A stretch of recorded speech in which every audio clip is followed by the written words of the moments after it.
একবার এক গণ্যমান্য শহুরে ইঁদুর এলো এক সাধারণ মেঠো ইঁদুরের কাছে। মেঠো ইঁদুর বাস করত এক মাঠে। সে তার অতিথিকে খেতে দিল যা তার ছিল, মটর ও গমের দানা। গণ্যমান্য ইঁদুর একটু খুঁটে খেয়ে বলল, তোমার খাবার এতই অপুষ্টিকর বলেই তুমি এমন রোগা। এসো আমার কাছে, দেখো কিভাবে আমরা থাকি। তখন মেঠো ইঁদুর চলল শহুরে ইঁদুরের কাছে। রাতের জন্য তারা মেঝের নিচে অপেক্ষা করল। লোকেরা এসে খেয়ে চলে গেল।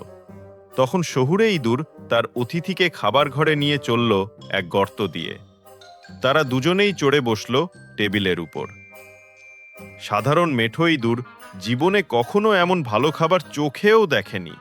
সে বলল, তুমি ঠিক বলেছ, আমাদের জীবন খুবই খারাপ। আমিও শহরে বাস করতে চলে আসব।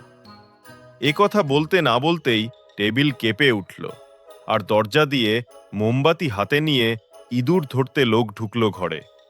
তারা কোনো ক্রমে গর্তে ঢুকে নিজেদের বাঁচাতে পেরেছিল। না, বলল মেঠো ইঁদুর, এর চেয়ে আমার মাঠে বাস ঢের ভালো। সেখানে এমন মিষ্টি খাবার নেই ঠিকই, তবে এমন ভয়ের কোনো কোনো কারণও নেই।